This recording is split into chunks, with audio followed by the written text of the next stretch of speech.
नमस्कार दोस्तों, मैं हूं आपका भाई प्रतीक मलिक और स्वागत करता हूं आपका आपके अपने YouTube चैनल TCF प्रतीक मलिक पर। जैसा कि आपको पता है, सीटेट 2021 की तैयारी के लिए हमने एक special topic wise test series शुरू की है, जिसमें हर वीडियो के अंदर होते हैं टॉपिक वाइज पिछले वर्षों में आए 40 क्वेश्चन। इससे पहले हमारा NCF कवर हो चुका है, इंक्लूसिव एजुकेशन हम कवर कर चुके हैं, साथ ही पियाजे कोलबर्ग ये कवर कर चुके हैं, और पेपर 1 पेपर 2 जितने भी क्वेश्चंस आए होते हैं हम सारे कवर कर रहे हैं। जैसे कि आप सबको पता ही होगा कि सीटेट पेपर 1 और पेपर 2 के अंदर CDP सेम होता है, तो इसलिए जो सीटेट पेपर 1 की तैयारी कर रहे हैं वो पेपर 2 के क्वेश्चन भी करना, और जो पेपर 2 की तैयारी कर रहे हैं वो पेपर 1 के भी करना, क्योंकि क्वेश्चंस रिपीट हो जाते हैं कई बार। ठीक है, तो इससे पहली वीडियो जो हमारी 11वां टेस्ट था उसके अंदर हमने करवाया था वाइगोत्स्की, जो पेपर 1 में टोटल आया था। वाइगोत्स्की और सोशलाइजेशन से जितने भी क्वेश्चन आए थे हमारे, समाजीकरण और वाइगोत्स्की से 35 क्वेश्चन हुए थे, वो 35 क्वेश्चन पिछली वीडियो में हो गए थे। आज की वीडियो के अंदर हम करेंगे पेपर 2 में जो क्वेश्चन आए हैं। पेपर 2 में भैया वाइगोत्स्की तक अभी तक क्वेश्चन आए हैं 19 और सोशलाइजेशन से आए हैं 15। इस तरह से आपके टोटल क्वेश्चन हो जाते हैं 34। ठीक है दोस्तों, तो इन 34 क्वेश्चंस को हम इस वीडियो के अंदर, इस टेस्ट के अंदर कवर करेंगे। तो आज आपका 40 ना होके 34 क्वेश्चंस का टेस्ट है ये। ठीक है, वीडियो स्टार्ट करने से पहले, टेस्ट स्टार्ट करने से पहले अगर आपने अभी तक हमारे चैनल को सब्सक्राइब नहीं किया है तो सब्सक्राइब कर लेना, बेल का आइकन को भी जरूर दबा देना। साथ ही अगर आप हमारे साथ व्हाट्सएप पे जुड़ना चाहते हैं तो 8076392717 ये भैया मेरा नंबर है, इस पे आप व्हाट्सएप कर सकते हैं। व्हाट्सएप पे आपको क्या फ़ायदा मिलेगा वो बता देता हूँ। एक तो आपको सारी की सारी क्लासेस एक जगह आपको मिल जाएंगी, आपको पता चलता रहेगा। कई बार ऐसा होता है यूट्यूब पे आपको नोटिफिकेशन नहीं मिलता। दूसरा आपको फ़ायदा क्या होगा कि इस टेस्ट सीरीज़ या इस जो हमने एक स्पेशल सीरीज़ चलाई है, इससे पहले मैं क्रैश कोर्स करवा चुका हूँ सीटेट का। ठीक है, तो वो 15 डेज क्रैश कोर्स था, उसका लिंक आपको हम व्हाट्सएप पे दे देंगे। साथ में पर्सनल गाइडेंस भी दी जाएगी, प्रोवाइड की जाएगी, कि जिससे आपके मार्क्स और बेहतर हो सकते हैं। साथ ही जैसे EVS के अंदर आप वीडियोस देख के अपना टाइम वेस्ट करते हैं, तो उसके हमने 10 पेजेस के नोट्स बनाए हुए हैं, तो 10 पेजेस के नोट्स हम आपके साथ शेयर कर देंगे, जिससे आपका फ़ायदा हो जाएगा। ठीक है, तो आपको लिखना है, अब जो व्हाट्सएप होगा व्हाट्सएप में अपना नाम लिखना है, और साथ में लिखना है कि EVS नोट्स या सीटेट पेपर 1 पेपर 2 जहाँ से, या आप जहाँ से भी हैं वो भी आप लिख सकते हैं अपनी जगह का नाम। ठीक है दोस्तों, चलिए आज का टेस्ट शुरू करते हैं फिर। चलिए, पहला क्वेश्चन है हमारा वाइगोत्स्की से आएंगे। टोटल मैंने बताया था 19 क्वेश्चन, पहले 19 क्वेश्चन वाइगोत्स्की से होंगे, फिर 15 क्वेश्चन सोशलाइजेशन समाजीकरण से होंगे। ठीक है दोस्तों, तो अगर आपने पिछली वीडियो हमारी नहीं देखी तो उसमें डीप में मैंने वाइगोत्स्की के बारे में करवाया हुआ है। पिछले टेस्ट में मैंने क्वेश्चन अच्छे से करवाए थे। ठीक है, इसमें भी अच्छे से करवाए जाएंगे। हो सकता है इसमें एक्सप्लेनेशन मैं उतनी ना दूं, क्योंकि मैं ये मान के चल रहा हूँ कि पिछली आपने देखी होगी। ठीक है, तो चलिए, स्काफोल्डिंग मैंने बताया था वाइगोत्स्की, ये होता है पट लगाना। जैसे कि आप बिल्डिंग बनाते हैं, बिल्डिंग बनाते टाइम पे एक स्टार्टिंग में आप कोई सहारा दे देते हैं, उसके बाद में आप उसको हटा लेते हैं। ठीक है, तो इसके अंदर क्या है, सीखने के सिद्धांत के संदर्भ में स्काफोल्डिंग किसकी ओर संकेत देता है? अनुरूपित शिक्षण की तरफ नहीं भैया, पूर्व अधिगम की पुनरावृत्ति नहीं भैया, सीखने में समवयस्कों द्वारा अस्थायी सहयोग, समवयस्कों द्वारा, देखो सॉरी वयस्कों द्वारा का। ठीक है, अब जो ये वयस्को या एडल्ट है ना, ये ऐसा भी हो सकता है। यहाँ पे MKO मैंने आपको बताया था कि जो आप जिससे सीखेंगे कुछ भी, जो आपको कुछ हेल्प करेगा, वो तो आपका MKO होगा, जो आपकी जो हेल्प होगी। ठीक है, उस हेल्प को आप स्काफोल्डिंग करेंगे। जो आपको सहारा दिया होगा MKO ने जो हेल्प की वो आपकी होगी स्काफोल्डिंग। MKO जो बंदा हेल्प करता है आपकी वो होगा, वो छोटा हो सकता है, बड़ा हो सकता है, वो कोई भी हो सकता है। ठीक है, इसी तरह से मैंने आपको ZPD के बारे में बताया था। ZPD ये होता है कि आप हेल्प की वजह से अब कितना अच्छा स्कोर कर पा रहे हैं, वो वाला लेवल जो आपका होता है वो आपका होता है ZPD। यानी कि मान लो पहले आपके 70 नंबर आते थे सीटेट में, अब आप वीडियो को देख के अगर 120 आ रहे हैं, तो ये जो 50 नंबर का ये गैप है, ये आपका ZPD है। ठीक है दोस्तों, चलिए नेक्स्ट पे चलते हैं। आसान क्वेश्चन है, कह रहे हैं कि डैश कक्षा में वास्तविक सांसारिक समस्याओं से संबंध जटिल परियोजनाओं पर कार्य करते हुए अध्यापक छात्र एक दूसरे के अनुभवों को परस्पर ग्रहण करते हैं। ठीक है, तो आप इसको क्या कहेंगे? आपको पता है कि ये किसने कहा था? ये हमारा जो वाइगोत्स्की था। वाइगोत्स्की इस बारे में बात करते हैं, तो ये हमारा क्या है? ये हमारा कंस्ट्रक्टिविस्ट अप्रोच है, क्योंकि वाइगोत्स्की क्या है? वाइगोत्स्की सोशल कंस्ट्रक्टिविस्ट है, आपको पता होना चाहिए ये। ठीक है, नेक्स्ट पे चलते हैं भाई। अब देखिए, वाइगोत्स्की के कल भी मैंने बताया था कि इन्होंने कुछ भाषा और थिंकिंग के बारे में कुछ चीज़ें कही हैं, ठीक है। तो ये कह रहे हैं कि वाइगोत्स्की की सामाजिक सांस्कृतिक सिद्धांत के अनुसार संस्कृति और भाषा विकास में महत्वपूर्ण भूमिका निभाते हैं। ये बिल्कुल बात वाइगोत्स्की ने कही है, ठीक है। मैंने बताया भी था कि पहले ये कहते हैं कि भाषा और चिंतन ये दोनों पहले अलग अलग चलते हैं, फिर ये एक दूसरे पे डिपेंडेंट हो जाते हैं, ये बताया था मैंने। जबकि पियाजे क्या कहते हैं, पियाजे कहते हैं पहले चिंतन आता है हमारा, उसके बाद हमारी थिंकिंग आती है। ये कहता है कि हमारे एक साथ आते हैं और एक साथ फिर बाद में, पहले हो सकता है अलग अलग चले लेकिन एक साथ चलते हैं फिर बाद में। अब सेकंड ऑप्शन ये क्या कह रहा है, बच्चे अलग क्षेत्र में चिंतन करते हैं, वे पूर्ण परिप्रेक्ष्य नहीं लेते। भैया ऐसा कुछ नहीं कहा वाइगोत्स्की ने। यदि निम्न आयु पर अमूर्त सामग्री को प्रस्तुत किया जाए तो बच्चे अमूर्त तरीके से चिंतन करेंगे ना। वाइगोत्स्की सिंपल ये कह रहे हैं कि भैया बच्चे को खुद सीखने दो, लेकिन जहां उसको जरूरत पड़े उसकी हेल्प करते रहो, वहां पे कोई दिक्कत की बात नहीं है उसमें, ठीक है। स्वनिर्देशित वाक सहयोग का निमंत सतर है, ये भी गलत है। इस तरह की कोई चीज कही नहीं है वाइगोत्स्की ने, ठीक है। प्राइवेट स्पीच की बात जरूर कही थी। प्राइवेट स्पीच क्या थी, प्राइवेट स्पीच थी जब बच्चा अपने आप से बात करता है, और वहीं पियाजे ने उसको क्या कहा था, पियाजे ने उसको ईगोसेंट्रिक स्पीच कहा था। नेक्स्ट पे चलते हैं, ये हमारा 2015 के अंदर ये क्वेश्चन आया है, देखिए। देखो भाई, कह रहे हैं कि वाइगोत्स्की और पियाजे में अंतर क्या है, ठीक है। तो मैंने बताया था 2 अंतर हैं इसके अंदर। पहली बात तो अभी जो लास्ट बारे में मैंने बताया है कि भाषा और चिंतन, एक बंदा तो ये कहता है कि चिंतन पहले आता है, दूसरा बंदा ये कहता है कि साथ साथ आते हैं लेकिन पहले स्टार्टिंग में अलग अलग होते हैं, ठीक है। तो एक तो आंसर यही हो गया, भाषा एवं चिंतन के उनके दृष्टिकोण के बारे में, ठीक है। दूसरा जो डिफरेंस था, तो आंसर तो इसका यही है। दूसरा डिफरेंस कई बार आ जाता है, वो क्या है कि भैया जो हमारा पियाजे था, पियाजे ने समाज वगैरह के बारे में कोई बात नहीं करी है, वाइगोत्स्की सामाजिक उस चीज के बारे में बात करते हैं। इसी वजह से इसको तो कहते हैं रेडिकल कंस्ट्रक्टिविस्ट, इसको बोलते हैं सोशल कंस्ट्रक्टिविस्ट। इसका मतलब क्या है, पियाजे ये मानता है कि बिना किसी हेल्प के बच्चा खुद ही सीखेगा, सारी चीजें उसको खुद ही सीखने दो। गलती कर रहा है कोई दिक्कत की बात नहीं है, खुद ही करता रहेगा, खुद ही सीखने दो उसको। लेकिन वाइगोत्स्की ये कहते हैं ना, उसको थोड़ा सा हिंट दे दो, उससे वो उसकी प्रोसेस उसकी ज्यादा अच्छे से होगी, ठीक है, उसका टाइम वेस्ट नहीं होगा। जबकि पियाजे में अगर बच्चा खुद ही सीखेगा तो हो सकता है इसके अंदर टाइम वेस्ट हो जाए, ठीक है।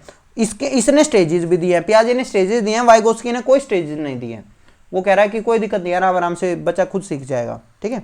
तो ये मेन डिफरेंस थे अगर मैं बताऊं, और भी हैं और डिफरेंस के बारे में फिर कभी आराम से भी बात करेंगे। नेक्स्ट पे चलते हैं। अब देखिए क्वेश्चन है, निम्नलिखित कथनों में से कौन सा वाइगोत्स्की के द्वारा प्रस्तावित विकास या अधिगम के बीच का संबंध सर्वश्रेष्ठ रूप से सार प्रस्तुत करता है। अब देखो ये क्वेश्चन बहुत अच्छा है। अभी जो पिछले में हम बात कर रहे थे वाइगोत्स्की और पियाजे के बीच का जो डिफरेंस था, ये उनमें से एक है, विकास और अधिगम। अब देखो पियाजे तो ये मानता है कि हमारा जो अधिगम प्रोसेस होता है ना, पहले हमारा डेवलपमेंट होता है, उसके बाद हमारी लर्निंग होती है, ठीक है। यानी पहले विकास होगा उसके बाद लर्निंग होगी, इसी वजह से उसने स्टेजेस दिए हैं। स्टेज के हिसाब से हमारा विकास होगा, उसके साथ साथ हम उसके बाद में हम कुछ चीज़ें सीखेंगे, ठीक है। पहले विकास उसके बाद लर्निंग।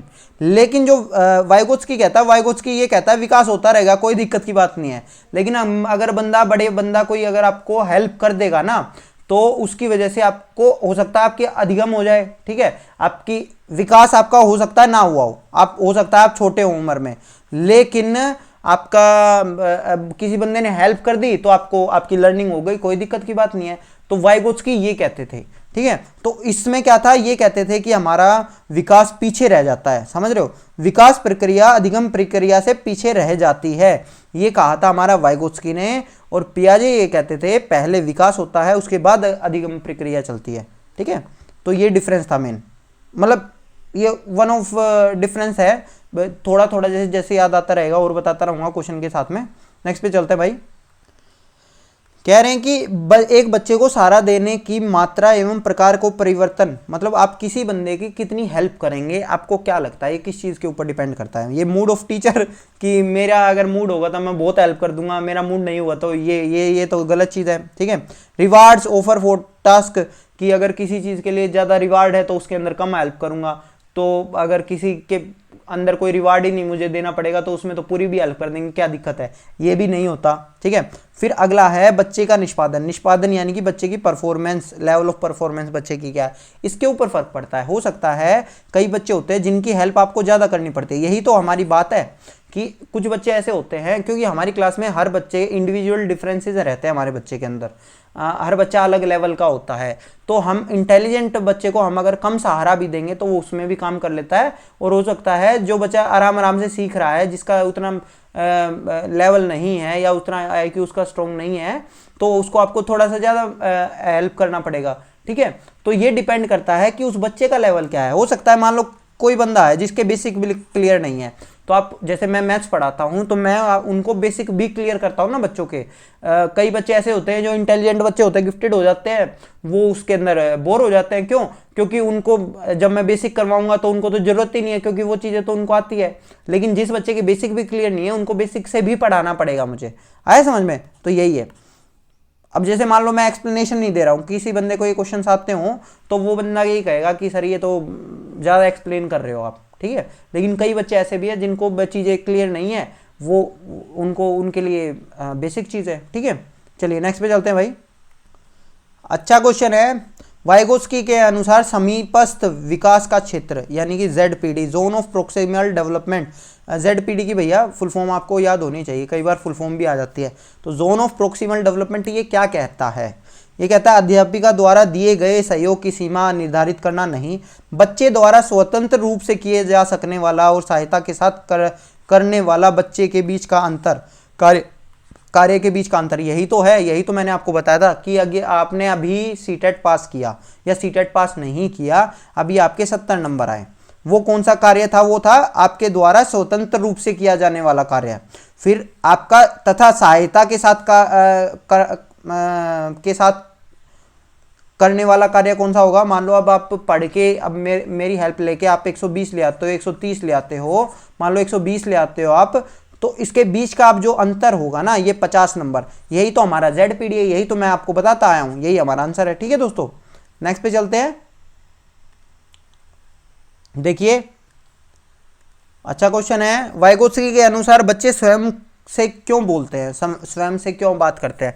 अब देखो कई चीज़ें होती हैं, जो वाइगोत्स्की ने इसके बारे में बात करी है ना, इसने कहा है कि एक तो होती है बच्चे की जो प्राइवेट स्पीच होती है। प्राइवेट स्पीच क्या होगी? जब बच्चा खुद को निर्देश देता है, मतलब कि खुद से बात करता है, जिसको एक्चुअली ईगोसेंट्रिक स्पीच कौन कहता है? ईगोसेंट्रिक स्पीच कहता है हमारा पियाजे। ठीक है, कि बच्चा मान लो प्रेस कर रहा है, अच्छा मैं अब ऐसा कर लूंगी तो ये हो जाएगा, मतलब वो जो खुद से बात करते करते उसकी बात होती है ना, उसका स्वर ऊंचा होता है, वो दूसरों को भी सुनता है। ठीक है, अब खुद से हर बंदा बात करता है, अगर आप देखेंगे कुछ बंदे होते हैं जो बिना बोले बात करते हैं, कुछ जो छोटे बच्चे होते हैं वो बोलते हैं, वो बड़बड़ाते भी आप वर्ड कह सकते हैं, वो बड़बड़ाते हैं। तो उस बड़बड़ाने को जो आपका होता है वो उसको कहता है वाइगोत्स्की प्राइवेट स्पीच, और यही आंसर है इसका। बच्चे अपने कार्य को दिशा देने के लिए बोलते हैं उसके अंदर। ठीक है, अब हाँ एक चीज़ और, मान लो जो मैंने अब बताया कि जब लोग खुद से बात करते हैं तो उसको बात करते हैं, जब बोलते नहीं है तो वो होती है आपकी इनर स्पीच। इनर स्पीच और प्राइवेट स्पीच में अंतर क्या है? बात वाइगोत्स्की के अनुसार है, वाइगोत्स्की ने बात करी इनके बारे में कि बच्चा खुद से ही बात करेगा, समझो इन चीज़ों को। लेकिन दोनों के अंदर अंतर क्या है? प्राइवेट स्पीच के अंदर तो वो ऊंचा बोलेगा, जबकि इनर स्पीच के अंदर वो मन मन में ही बात करेगा खुद से। जब आप कोई बंदा सामने वाला कुछ कह रहा होता है और आप उसको उसके बारे में कुछ सोच रहे होते हैं, उसके बारे में कुछ कह रहे होते हैं, तो वो आपकी इनर स्पीच होती है। ठीक है, आप आपको जो करना है ना, आप सोचते हैं और अपने आप से बात जरूर करते हैं, लेकिन वो 2 तरह से होती है। ठीक है, अब समझो जैसे आपको सीरियल वगैरह में आपने देखा होगा ना कि उसके अंदर तो जो इनर स्पीच है वो भी बोलने लग जाती है, उसके होता रहेगा पीछे ट्यून चलती रहेगी और उसकी आवाज़ में ही वो पीछे बोलती रहेंगी, तो वो क्या होता है? वो आपकी इनर स्पीच होती है, जो वहाँ सीरियल वगैरह में जो आप देखते हो उसके अंदर आपको दिखाई दे जाती है वो, या आपकी जो मूवीज़ होती हैं उसके अंदर वो सुनाई दे जाती है वो इनर स्पीच। इसी तरह से हमारा वाइगोत्स्की क्या कहते हैं? वाइगोत्स्की ईगोसेंट्रिक स्पीच कहते हैं, दूसरी वो सोशल स्पीच कहते थे। उनका मानना ये था कि बच्चे या तो खुद से बात करेंगे या दूसरों से बात करेंगे। जब वो खुद से बात करेंगे तो उसको ईगोसेंट्रिक स्पीच कर दिया, जो दूसरों से बात करेंगे तो वो सोशलाइज स्पीच कर दिया उन्होंने। ठीक है, नेक्स्ट पे चलते हैं भाई। जबकि ये खुद से बात करने को इन्होंने दो डिफरेंस कर दिया था इन्होंने। ठीक है, नेक्स्ट पे चलते हैं। देखो, निम्नलिखित में से कौन सा आधारभूत सहायता कौन सी? स्कार्फोल्डिंग। स्कार्फोल्डिंग इनमें से क्या मानेंगे आप? समस्या का समाधान जल्दी देने के लिए पुरस्कार देना। नहीं भैया, ये नहीं था हमारा। क्या था? हम हेल्प कर रहे थे, कुछ ऐसी हेल्प कर रहे थे जो किसी बच्चे को कुछ हिंट दे दिया, कोई फॉर्मूला बता दिया, अच्छा ये लगा के देखो, अच्छा दूसरा क्वेश्चन उस तरह का दिखा दिया कि अच्छा उसमें क्या तुमने किया था वो सोच के देखो, तो वो हम कर सकते हैं। ठीक है, उसे यह बताना कि बार बार प्रयास द्वारा कर सकते हैं, नहीं। उसे आधा समाधान किया, उदाहरण उपलब्ध करवाना, बिल्कुल सही बात है। ठीक है, प्रोवाइडिंग है हाफ सोल्ड एग्जाम्पल, समझ में आया? हाफ सोल्ड एग्जाम्पल हमने उसको प्रोवाइड करवा दिया, जो मैंने आपको कहा कि वैसा ही हमने उसको कह दिया, अच्छा इस तरह का क्वेश्चन तुमने पहले भी तो कभी किया है, तो इस तरह का ये चीज भी हो सकती है। ठीक है, उसे कहना कि जब वह समस्या का समाधान नहीं कर लेती घर पर नहीं जा सकती, बेवकूफ। ठीक है, हमारा थर्ड आंसर है। नेक्स्ट पे चलते हैं भाई। फिर वही वाली बात आ गई, प्राइवेट स्पीच जो मैंने आपको बताई थी। ठीक है, इसकी दो स्पीच थी, अभी हमने बात करी थी। प्राइवेट स्पीच है, व्यक्तिगत वाक है, जब बच्चा खुद से एक बात करता है, स्पष्ट करती है कि बच्चे अपने ही कार्य के निर्देशन के लिए भाषा का उपयोग करते हैं, बिल्कुल सही बात है। ठीक है, नेक्स्ट पे चलते हैं भाई। कह रहे हैं कि learning can not be separated. Learning हमारी है वाइगोत्स्की क्या कहते हैं, किससे सेपरेट नहीं किया जा सकता? तो सोशल कंटेक्स्ट। मैंने कल भी आपको बताया था कि इन्होंने कोग्निटिव डेवलपमेंट की थ्योरी दी है, लेकिन उसका कंसेप्ट क्या है, उसका कॉन्टेक्स्ट क्या है, किस पर्सपेक्टिव में उन्होंने दी है, तो वो सोशल कंटेक्स्ट है। तो यही हमारा इसका आंसर है। ठीक है दोस्तों, नेक्स्ट पे चलते हैं। अब देखो, यहाँ भी एक ये पॉइंट भी एक ऐसा आ जाएगा जहाँ पे आपको वाइगोत्स्की और पियाजे में डिफरेंस पता चलेगा। लेव वाइगोत्स्की के अनुसार वयस्कों और साथियों की अन्योन्य क्रिया करने का भाषा के विकास पर कोई प्रभाव नहीं पड़ता। बिल्कुल गलत बात है, भाषा के विकास पर बिल्कुल प्रभाव पड़ेगा। जितने आप अपने दोस्तों से जिस तरह की भाषा में बात करेंगे वो आपका भाषिक विकास वैसे ही होगा, इसमें तो कोई दो राय है नहीं। भाषिक विकास मानव चिंतन के स्वभाव को बदल देता है, ये बिल्कुल ठीक है। यही पॉइंट ऐसा है जहाँ पे पियाजे इनसे अलग मानते हैं खुद को। मतलब पियाजे कहते थे कि भाषा या कल्चर, ये वाली सारी चीजें हैं ना, इसका हमारे विकास के ऊपर कोई फर्क नहीं पड़ता। ठीक है, लेकिन वाइगोत्स्की ये कहते थे कि हमारे कल्चर का और हमारी भाषा का हमारे विकास के ऊपर फर्क पड़ता है। तो यही इन्होंने कहा है। ठीक है, भाषिक विकास में संस्कृति की बहुत कम भूमिका होती है, गलत बात है। बच्चे भाषा अर्जन की एक युक्ति से कोई भाषा सीखते हैं, इसने नहीं कहा था, ये हमारा वाइगोत्स्की ने नहीं कहा था। नेक्स्ट पे चलते हैं भाई। ये क्वेश्चन हमारा पहले भी आ चुका है, अगर आप देखेंगे। लेव वाइगोत्स्की के अनुसार आधारभूत मानसिक क्षमताओं को मुख्य रूप से किसके द्वारा उच्चतर संज्ञान प्रक्रियाओं में बदला जाता है? सामाजिक पारस्परिक प्रक्रिया। ये हमारा आया था पेपर 1 में आया था ये वाला क्वेश्चन, अगर आप देखेंगे सीटेट का, जब हमने कल करवाया था, सेम यही वाला क्वेश्चन था। उसके अंदर मैंने आपको बताया भी था कि जो आपका ये सारी चीज़ें, ये सोशल इंटरेक्शन, ये चीज़ कही हमारे पियाजे ने, ये हमारा कहा है स्टिमुलस रिस्पॉन्स एसोसिएशन, ये हमारा कहा है व्यवहारवादियों ने। व्यवहारवादियों में भी अगर देखिए तो ये किसने कहा था? ये हमारा कौन था वो? एक तो स्किनर था और एक पेवलोव ने कहा था ये वाला। ठीक है, तो फिर हमारा इसी तरह का चलता है। ठीक है, ये रिवार्ड और पनिशमेंट, ये हमारा किसने क्या था? ये हमारे स्किनर ने कहा था। स्किनर का वो था ना चूहे वाला। नेक्स्ट पे चलते हैं भाई। अब देखो, ये क्वेश्चन भी हमारा सीटेट पेपर 1 में आया था, जो अब सीटेट पेपर 2 में रिपीट हुआ है। सेम टू सेम क्वेश्चन था। कह रहे हैं एक उचित प्रश्न सुझाव के द्वारा बच्चों की समझ को उस बिंदु से बहुत अलग ले जाया जा सकता है जिसे वह केवल अकेले में पहुंच सकती है। ठीक है, तो इसको आप क्या कहेंगे? इसको हम कहेंगे ZPD। ये हमने किया था ये क्वेश्चन लास्ट क्लास के अंदर भी। नेक्स्ट पे चलते हैं भाई। कह रहे हैं कि डैश के अनुसार भाषा बच्चे के चिंतन के बारे में सामाजिक प्रक्रिया और सांस्कृतिक संदर्भ के प्रभाव को समझना आवश्यक है। ये किसका आंसर है? ये हमारा वाइगोत्स्की ने कहा था भाई। ठीक है,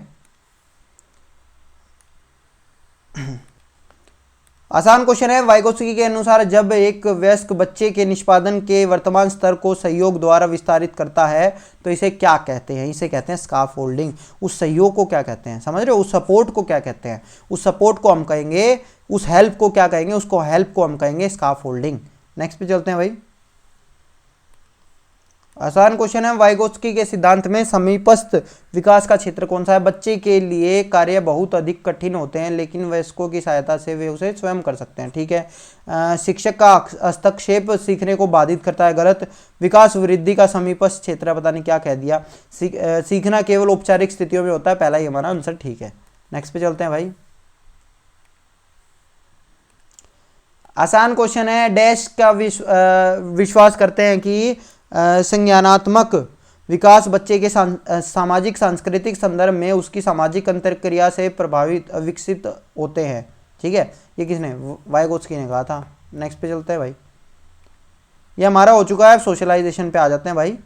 चलिए, सामाजिकरण के बारे में मैंने कल भी बताया था आपको। ठीक है, जब बंदा समाज के हिसाब से समाज की चीज़ों को एक्सेप्ट कर लेता है और उसके हिसाब से अपने आप को ढाल लेता है, वो हमारा सामाजिकरण होता है। शिक्षकों को यह सलाह दी जाती है कि वे अपने शिक्षार्थियों की सामूहिक गतिविधियों में शामिल करें क्योंकि सीखने को सुगम बनाने के अतिरिक्त ये डैश में भी सहायता करता है, मतलब कि उनको सोशल बनाता है, वो एक दूसरे से बात करते हैं, सारी चीज़ें हैं। तो ये किस चीज़ का है? ये उसको सामाजिकरण, ये यहाँ गलत रख गया, ये सोशलाइजेशन है उसका। ठीक है, नेक्स्ट पे चलते हैं भाई। कह रहे हैं कि सामाजिकरण में सम्मिलित संस्कृति संचरण और, ठीक है, सोशलाइजेशन इंक्लूड कल्चरल ट्रांसमिशन। मतलब कि होता क्या है कि सोशलाइजेशन के अंदर मान लो एक बंदा हरियाणा का है, एक बंदा असम का है, या फिर एक बंदा एमपी का है, तो ये जो एक दूसरे से बात करेंगे ना जब ये, तो इससे क्या होगा? इससे इनके आपस में जो कल्चर होंगे, कल्चरल ट्रांसमिशन होगा। मैं आपके कल्चर के बारे में सीखूंगा, आप मेरे कल्चर के बारे में सीखोगे, तो ये चीज़ें होती हैं। ठीक है, तो अब कह रहा है इसके अलावा और क्या क्या चीज़ें इंक्लूड होती हैं। कह रहे हैं डिस्करेज रिबिलियन, विद्रोहियों को निरुत्साहित करना। भैया ये तो विद्रोही वाली बात तो आती ही नहीं कहीं पे। Development of individual personality. ठीक है, कह रहे हैं व्यक्तित्व विकास। भैया ये चीज़ भी नहीं होती। एक सेकंड, हाँ देखो ये होता है। देखो, जब मैं किसी और कल्चर के बारे में सीखूंगा तो मेरा एक तरह से पर्सनैलिटी डेवलपमेंट होगा। पर्सनैलिटी डेवलपमेंट, जिस बंदे को 3-4 भाषाएं आते हैं, अलग अलग कल्चर के बारे में पता है, उसकी नॉलेज बढ़ रही है, उसकी पर्सनैलिटी का विकास हो रहा है, तो उसकी इंडिविजुअल पर्सनैलिटी डेवलपमेंट हो रहा है ना। तो ये चीज़ सही है, बिल्कुल सही बात है। मतलब कि आप जितना ज़्यादा आप सोसाइटी में रहोगे, एक दूसरे से बात करोगे, तो उसका आपका पर्सनैलिटी डेवलपमेंट होता है, खुद की पर्सनैलिटी का भी, इंडिविजुअल पर्सनैलिटी का भी। बिल्कुल सही बात है, ये हमारा आंसर है। Fit children into levels. Level में थोड़ी हमको बच्चों को करना है। Provide emotional support. देखो ना, इमोशनल सपोर्ट भी हो सकता है मिल जाए, लेकिन जो हमारा सोशलाइजेशन का जो मेन है ना, उससे आपका डेवलपमेंट होगा पर्सनैलिटी का। ठीक है, नेक्स्ट पे चलते हैं। कई बंदे ऐसे होते हैं जो सोशल तो बहुत ज़्यादा होते हैं, सोशल होने के बावजूद भी वो बात अटकीसी से करते हैं, लेकिन फिर भी वो इमोशनली वीक रहते हैं। तो ज़रूरी नहीं है कि आपका इमोशनल डेवलपमेंट या इमोशनल सपोर्ट आपको मिले ही समाज में, क्योंकि एक आपका फ़र्क है इनके अंदर। हो सकता है ये डिपेंडेंट है, सोशल डेवलपमेंट और इमोशनल डेवलपमेंट मेरा एक दूसरे के ऊपर डिपेंडेंट है, लेकिन आप ये नहीं कहोगे कि जो सोशली बहुत ज़्यादा स्ट्रॉन्ग होगा वो इमोशनली भी स्ट्रॉन्ग होगा, ऐसा नहीं हो सकता। ठीक है, चलिए नेक्स्ट पे चलते हैं भाई। देखो भाई, सामाजिकरण के संदर्भ में विद्यालयों के पास प्राय एक प्रच्छन्न पाठ्यक्रिया विद्यमान रहती है जिसमें निहित होता है। मैंने हिडन करिकुलम के बारे में एक दिन बात करी थी आपसे, जब जेंडर पढ़ा रहा था ना मैंने आपको उस टाइम पे बताया था एक चीज़। उस टाइम पे मैंने क्या बताया था आपको हिडन करिकुलम के बारे में, अगर आपने सही तरह से सुना हो, कि हमारे जो मान लो हम वो पढ़ा नहीं रहे, एक्चुअली पढ़ा नहीं रहे, हम पढ़ा कुछ और रहे हैं। मान लो मैं कुछ ईवीएस में कुछ और टॉपिक पढ़ा रहा हूँ, लेकिन अगर मेरी ईवीएस के अंदर कुछ बुक है, उस बुक के अंदर मैंने ये वाली चीज़ कर दी कि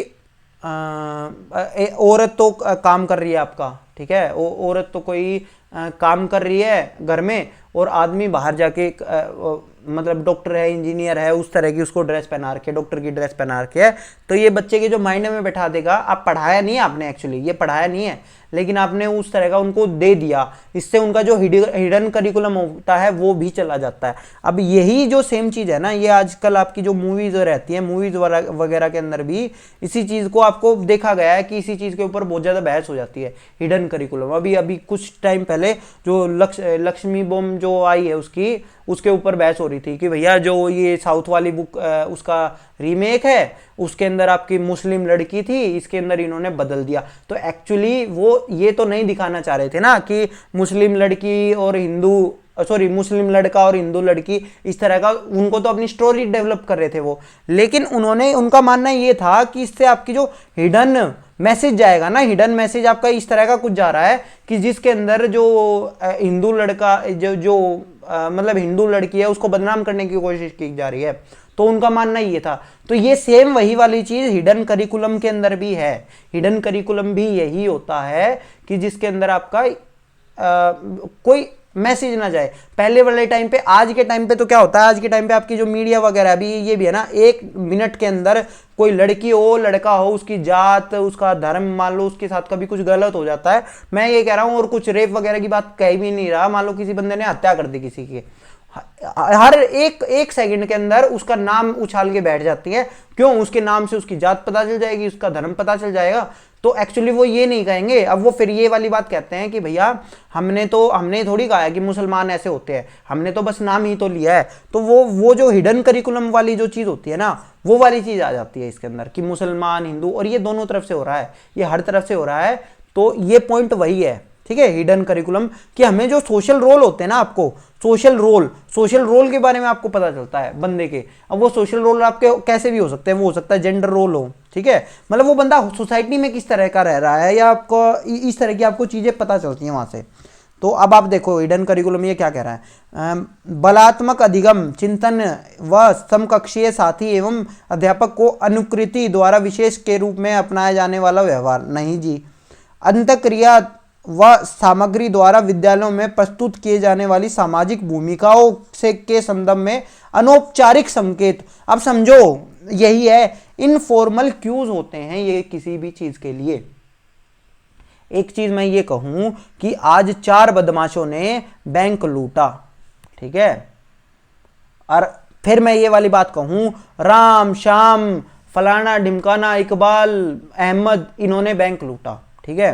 तो अब उसके अंदर क्या चीज होगी, अब एक चीज तो मैंने जब ये वाली बात कह रहा था कि 4 बदमाशों ने बैंक लूटा, तो 4 बदमाश थे, लेकिन जब मैंने ये कह दिया राम श्याम कह दिया, या मैंने ये कह दिया अहमद इकबाल कह दिया, तो उससे क्या चीज हुआ, उससे आपने अनौपचारिक तरह से संकेत दे दिए हैं सोशल रोल का, समझ रहे हो। तो ये आपका न्यूज़पेपर में भी चलता है, ये आपका हिडन करिकुलम पहले बुक्स का पार्ट होता था। अगर आप आज भी देखोगे ना, बुक्स के अंदर अगर आप देखोगे तो बुक्स के अंदर अगर आपके 4 बच्चे की कोई कहानी होगी ना, तो उसमें पॉइंट मैं गारंटी ले रहा हूं, आप उठा के देखना कोई भी बुक जिसके अंदर 4 बच्चे आपस में बात कर रहे हो, तो एक बंदा हिंदू मिलेगा, एक बंदा मुस्लिम मिलेगा, एक बच्चा सिख होगा, ठीक है, ये मतलब अलग अलग आपके धर्म के होंगे, ठीक है बच्चे। इसी तरह से अलग अलग आपकी लिंग के होंगे, ठीक है, लड़का लड़की दोनों होंगे उसके अंदर। तो ये किसकी ओर संकेत करता है, एनसीईआरटी इसके ऊपर बहुत फोकस कर रही है भाई आजकल। पहले हो सकता था किताबों में पहले छप जाती थी ऐसी चीजें, ऐसा नहीं है वो इंटेंशनली छापते थे ना, पहले वो गलती से छप जाती थी और बच्चों के बीच में एक कहते हैं मैसेज चला जाता है, लेकिन अब बहुत ध्यान से करा जाता है। हाँ, हालांकि मीडिया इंटेंशनली करती है चीज़ों को, तो आपको ये चीज़ समझनी चाहिए कि वो ना कहते हुए भी चीज़ों को कितना ज़्यादा फैला रही हैं। नेक्स्ट पे चलते हैं भाई, कह रहे हैं सोशलाइजेशन प्रोसेस क्या है, मूल्यों विश्वासों और अपेक्षाओं को अर्जित करने की acquiring values belief and expectation. Expectation तो हम ये नहीं कह सकते कि सोशलाइजेशन में वैल्यूज हो सकता है, बिलीफ हो सकता है आपका, लेकिन ये तो नहीं होगा, ठीक है। एसिमिलेशन एंड एकोमोडेशन, घुलने मिलने और समायोजन की यही चीज़ है, ठीक है, कि आप एक दूसरे मतलब है क्या हमारा कि मैं उसके हिसाब से अपने आप में बदलाव कर रहा हूँ, ये चीज़ मेरी सोशलाइजेशन है, यही मेरा इसका आंसर है, ठीक है दोस्तों। नेक्स्ट पे चलते हैं। एक सेकंड मेरे को हुआ, हाँ देखो भाई, हाँ भाई एक चीज़ हो गई थी, एक्सपेक्टेशन भी इंक्लूड हो जाती है। एक्सपेक्टेशन भी इंक्लूड हो जाती है। कैसे इंक्लूड हो जाती है बताता हूँ मैं। देखिए मान लो आप कहीं किसी एक सोसाइटी से आते हैं, ठीक है, तो आपसे वो चीज़ एक्सपेक्ट की जाती है। कई कई बार आपसे जो एक्सपेक्टेशन हो जाती है ना, वो आपसे बढ़ जाती है किसी भी तरह की चीज़ों से। अब वो कैसे कैसे भी हो जाता है कि मान लो जैसे अगर कोई बच्चा हरियाणा से आया, ठीक है, मान लो हरियाणा वाला बंदा कहीं बाहर जाता है, तो उससे ये एक्सपेक्टेशन होती है कि भैया इसके अंदर शरीर के अंदर ताकत रहेगी, ठीक है। कोई बंदा अगर असम से आया है तो उससे ये एक्सपेक्टेशन होगी कि इसको बिहू तो आता ही होगा, ठीक है। तो या फिर आपका कोई राजस्थान से आता है तो ये दाल बाटी चूरमा ये खाता ही होगा। मैं ये एक जनरल एक्सपेक्टेशन बता रहा हूँ आपको, ठीक है। तो ये आपकी हो जाती हैं। तो हाँ हाँ, हमारा आंसर मैं अब इसको ही कहूँगा, फर्स्ट वाले को ही कहूँगा, ठीक है। क्योंकि अगर आप ये देखेंगे घुलना मिलना तथा समायोजन की, ये तो आपका फिर भी ऑप्शन ठीक लग रहा है इसके अंदर। लेकिन अगर आप इसको सेकंड इंग्लिश में पढ़ते हैं ना, इंग्लिश में ये बिल्कुल गलत है। एसिमिलेशन और एक्मोडेशन सोशलाइजेशन नहीं होता भाई, ये तो आपका एक डेवलपमेंट प्रोसेस है। ये आपका कहाँ हो सकता है, ये आपका पियाजे ने कहा है एक्मोडेशन और एसिमिलेशन के बारे में, ठीक है। तो ये इसने नहीं कहा है, ठीक है। मैंने पहले हिंदी वाला पढ़ लिया था, अब इंग्लिश वाला पढ़ा तो क्लियर हुई चीज़ें, इसीलिए आप भी दोनों चीज़ें पढ़ा करो। नेक्स्ट पे चलते हैं भाई। अब देखो भाई, ये अच्छी चीज़ आ गई, प्रोसेस ऑफ सोशलाइजेशन। अब सोशलाइजेशन के अंदर आप क्या क्या करेंगे, क्या क्या चीज़ें आपकी शामिल होंगी सोशलाइजेशन। एक संस्कृति की रीतियाँ और मानदंडों को सीखना, बिल्कुल सही बात है। एक किसी भी कोई भी आपके कस्टम्स है ना, उनमें आपके कुछ नॉर्म्स होते हैं और कुछ मानदंड होते हैं और कुछ कस्टम होते हैं, आप उनको सीखोगे। जैसे अगर मैं आपको बताऊँ, जहाँ से मैं आता हूँ, I am Jat from Haryana, तो हमारे में कुछ नॉर्म्स होते हैं, शादी के नॉर्म्स होते हैं, ठीक है। वो किस तरह के नॉर्म्स होते हैं अगर देखा जाए, रीति, ठीक है। अब वो बात नहीं है, उस बहस में जा ही नहीं रहा वो सही है या गलत है, लेकिन जो हमने सीखी हैं वो कौन सी सीखी है कि मान लो मैं कभी किसी लड़की से शादी करूंगा तो मैं उसके 3 गोत्र छोड़वाऊंगा। मतलब मैं अपने 3 गोत्र में शादी नहीं कर सकता। जैसे अगर मैं मान लो मैं मलिक हूँ, ठीक है, मेरी मम्मी छिकारा है और मेरी दादी शौकीन है, तो मैं इन 3 गोत्र के अंदर शादी नहीं कर सकता। ये हमारे रूल बने हुए हैं, कभी बड़े बूढ़ों ने बनाए हुए हैं, ठीक है। तो ये मेरे को मानने पड़ेंगे और ये मैंने सीखे हुए हैं। तो ये एक तरह से ये मेरे सोशलाइजेशन का पार्ट है, ठीक है। वो आप अलग सोसाइटी उससे हो सकते हो। वो अगर आप मुस्लिम होंगे तो मुस्लिम के अंदर इस तरह का रूल नहीं है, वहां पे कुछ अलग तरह के रूल चलेंगे। इसी तरह से अगर आप साउथ में जाओगे तो वहां कुछ अलग तरह के चलेंगे, ठीक है। अब तो मतलब अलग होता है आपका सोसाइटी के हिसाब से, ये चीजें चेंज भी हो सकती हैं, लेकिन एक पर्टिकुलर टाइम पे आपके कुछ रूल्स होते हैं जो आपको मानने पड़ेंगे। तो ये आपका है, ठीक है। इसी तरह से आपका एक्विजिशन ऑफ स्किल, तो कौशलों का अर्जन, बिल्कुल सही बात है। मैंने आपको बताया जैसे बिहू है, बिहू किसी ने सीखा, तो अगर कोई बंदा असम में होगा तो वो बिहू सीख लेगा, ठीक है। हरियाणा वाला जरूरी थोड़ी है कि वहाँ हरियाणा में मान लो कोई बिहू सिखाने वाला नहीं है, वो सीख नहीं पाएगा, ठीक है। तो ये जो कौशल्स होते हैं आपके, ये भी आपका कहीं ना कहीं सोशलाइजेशन का पार्ट है कि जहां आपका सोशलाइजेशन हो रहा है उसके हिसाब से आपको कौशल आएंगे, उस हिसाब के कौशल आएंगे, ठीक है। अब पंजाब के बच्चे हैं, पंजाब के बच्चे डांस बड़ा अच्छा करते हैं, ठीक है, भंगड़ा करते हैं या वो सारी चीजें करते हैं, तो वो उनके अंदर वो कौशल का वो विकास हो गया ना वहां पे, क्योंकि वो वहां का उनका समाजीकरण वहां हुआ है, ठीक है। तो इसी तरह से आपका मूल्य और विश्वासों का अर्जन, बिल्कुल सही बात है। आपकी कुछ वैल्यूज होती है और कुछ विश्वास होते हैं, इसके हिसाब से आपकी चीजें चलती हैं, तो ये होता है। फिर आपका होता है जेनेटिक ट्रांसमिशन। अब आपका जेनेटिक ट्रांसमिशन ये गलत है, ये हमारा सामाजिक विकास का ये पार्ट नहीं है, ये हमने कहीं बाहर से नहीं सीखा, ये जेनेटिक ट्रांसमिशन आया है कि कोई मम्मी पापा लंबे थे तो बच्चा भी लंबा होगा, तो ये सोशलाइजेशन का पार्ट नहीं है। आया समझ में? नेक्स्ट पे चलते हैं भाई।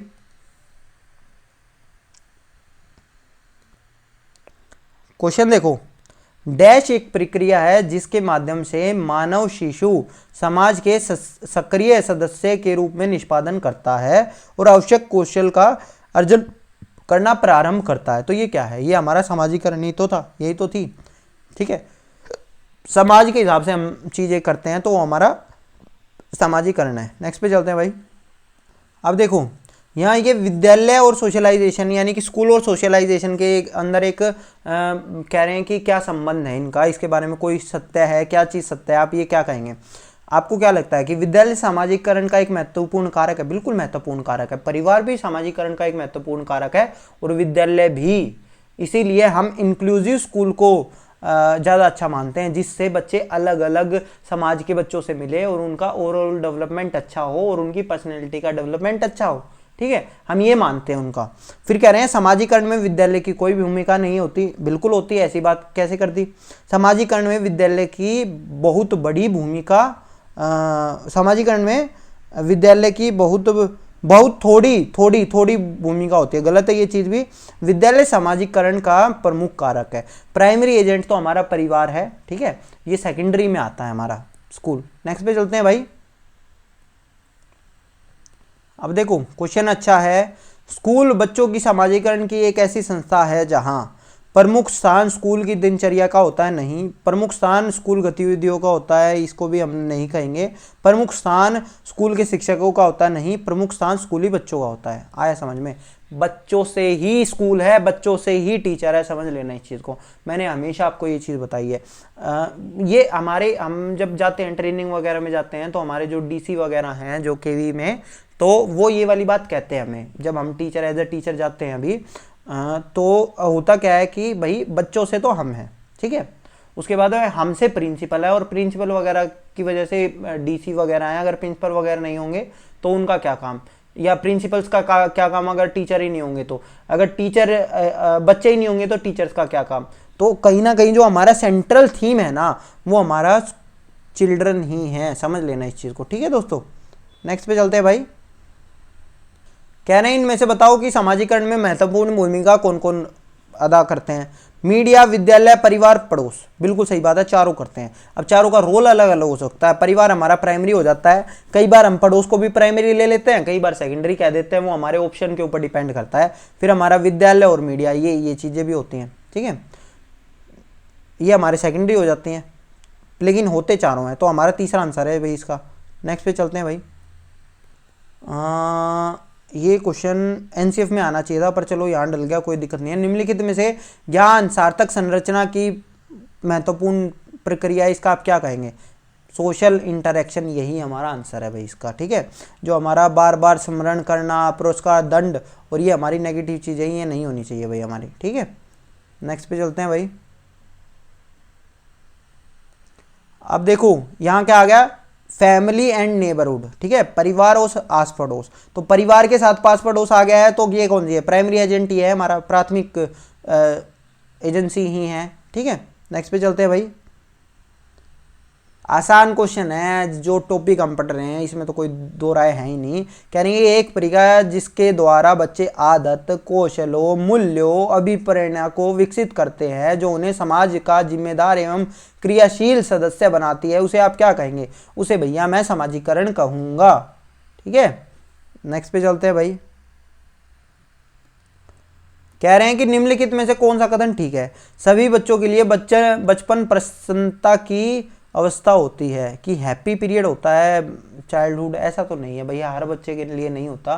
कभी आप जाके देखना, जो बच्चे आपका रोड पे भीख मांगते हैं या फिर जिनके मम्मी पापा नहीं होते, मैं तो बल्कि बहुत लोगों को ये कहता हूँ कि जो ये कहते हैं ना कि सर हम तो दुखी हैं लाइफ से, या ये सारी चीज़ें हैं, तो भैया कभी आप ये सोच के देखना कि आपके घर पे कोई नहीं है और आपको इस तरह से करना पड़ेगा अपना गुजारा, तो आपको पता चलेगा कि मम्मी पापा की या घर की क्या वैल्यू होती है।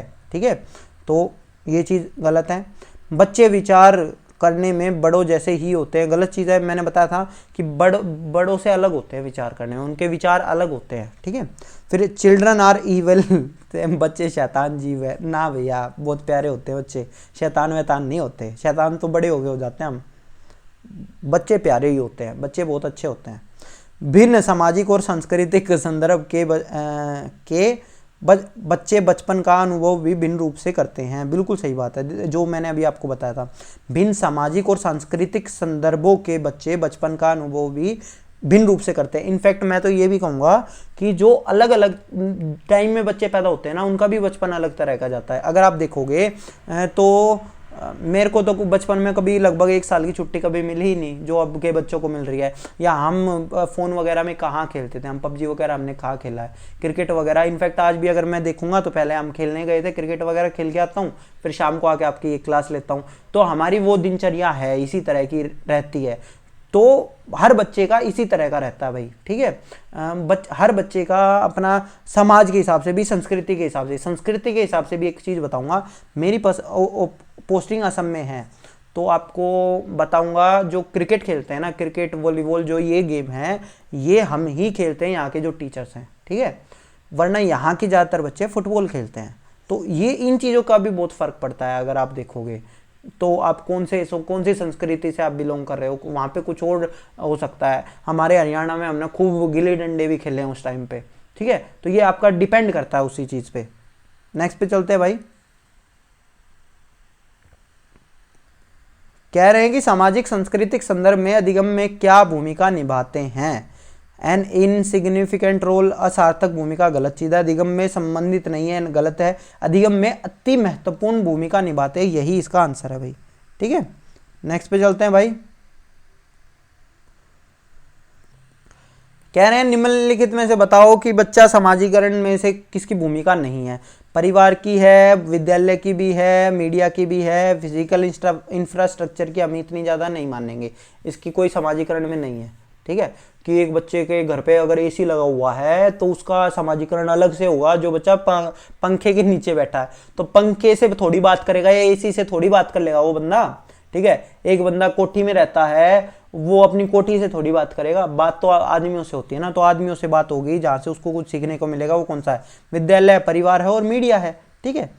चलो भाई, आज की क्लास आपकी खत्म होती है। अगर आपको वीडियो पसंद आया तो इसको लाइक कर देना, शेयर कर देना अपने दोस्तों के साथ में। और कल का टॉपिक कुछ बच्चे मेरे को कहते हैं कि सर एक दिन पहले आप टॉपिक बता दिया अगर, तो टॉपिक अगर मैं आपको बताऊं तो अब विकास करेंगे, ठीक है। विकास होगा जिसके अंदर डेवलपमेंट, डिबेट वगैरह भी होंगी, वो सारा करेंगे हम, ठीक है दोस्तों। चलो भाई, शेयर कर दो और शर्माया मत करो कमेंट करने में भी। धन्यवाद।